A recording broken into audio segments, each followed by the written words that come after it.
کتاب اللہ کے ساتھ ہمارا تعلق جتنا مضبوط ہوگا، اللہ پر یقین اتنا ہی پختہ سے پختہ تر ہوتا چلا جائے گا۔ لیکن آج اگر سویر سے لے کر شام تک اور شام سے لے کر سویر تک ہم اپنا وقت یوں ہی برباد کر رہے ہوں اور ہمیں قرآن مجید کھول کر کے پڑھنے کی توفیق بھی میسر نہ آئے، تو پھر اس کا مطلب یہ ہے کہ ہم اس سزا کو کاٹ رہے ہیں، اس ابتلا سے اللہ کی قربت حاصل نہیں کر رہے۔ تو قرآن مجید کی تلاوت ہمیں اللہ کی قربت دیتی ہے، بلکہ ایک روایت میں آیا کہ جو شخص قرآن مجید کی تلاوت میں مشغول رہا اور اس مشغولیت کی وجہ سے اس کو دعا مانگنے کا موقع بھی نہ مل سکا، اللہ اس کو دعائیں مانگنے والوں سے زیادہ عطا فرمائے گا، چونکہ وہ اللہ کے کلام کے اندر مصروف ہو گیا۔ تو آج کل فرصت کے لمحات میں ہمیں اپنے بچوں کو بٹھا کر کے بھی ترغیب دینی چاہیے کہ وہ قرآن مجید کی تلاوت کریں، اور خود بھی قرآن مجید کی تلاوت اپنے معمولات میں شامل کرنی چاہیے۔ اور جتنے بھی یہ دن ہمیں میسر ہیں، اپنی روٹین اس حساب سے ہم بنا سکتے ہیں کہ قرآن مجید کے ساتھ ہم جڑ جائیں، اور اس کو اگر مفاہیم و مطالب کے ساتھ پڑھنے کا مزاج ہو اور روزانہ 1 پارہ یا 2 پارہ اس کے مفاہیم کے ساتھ، اس کے مطالب کے ساتھ اگر پڑھنا نصیب ہو جائے، تو پھر قرآن مجید کے پیغام کو سمجھنے کا ہمیں موقع مل جائے گا۔ چونکہ یہ کتاب ہمارے آقا و مولا حضور ختم المرتبت صلی اللہ علیہ وآلہ وسلم کی وساطت سے ہمارے نام ہمارے رب کا پیغام ہے، سندیسہ ہے ہمارے رب کا۔ ہمارے رب نے ہمیں کیا کہا ہے ہمیں سمجھنا چاہیے۔ دنیا کے کسی ایسے ملک سے میرے اور آپ کے نام کوئی خط ہو اور اس زبان میں ہو جو زبان میں نہیں جانتا، تو اتنی دیر تک میں چین سے نہیں بیٹھتا، آپ چین سے نہیں بیٹھتے جب تک اس کے مندرجات معلوم نہیں کر لیتے، اس میں خوشی کی خبر ہے یا کوئی غم کا قصہ ہے، یہ خط میرے نام کیا پیغام لے کر آیا ہے۔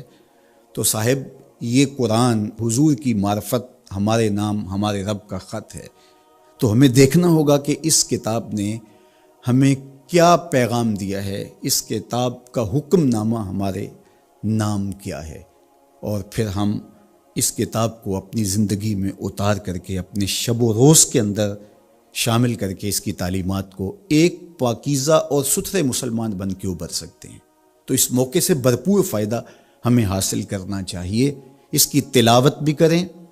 خالی تلاوت بھی قرآن مجید کی تمہیں محرومیوں سے نکالے گی۔ حضرت اقبال علیہ الرحمہ نے اپنے ایک دوست کو خط لکھا کہ قرآن مجید اگر مفاہیم و مطالب کے ساتھ تمہیں نہیں بھی پڑھنا آتا تو پھر بھی اس کی تلاوت کو معمول زندگی بناؤ، اس لیے کہ ناظرہ قرآن پڑھنے سے بھی قلب کا تعلق حضور کے قلب اطہر سے جڑتا ہے، حضور سے قربت نصیب ہوتی ہے اس کتاب کے پڑھنے سے، اس کی تلاوت کرنے سے، چونکہ یہ حضور کے قلب اطہر پہ نازل ہوا ہے، حضور کے سینہ اقدس پہ نازل ہوا ہے، تو اس سے تعلق حضور کے قلب اطہر کے ساتھ جڑنا ہے۔ اور ہمیں فرمایا گیا کہ راتوں کی تنہائیوں میں اٹھ کے قرآن پڑھا کرو اور قرآن پڑھتے ہوئے رویا کرو، اور یہ بھی فرمایا گیا فَإِلَّمْ تَبْكُوا فَتَبَاكُوا،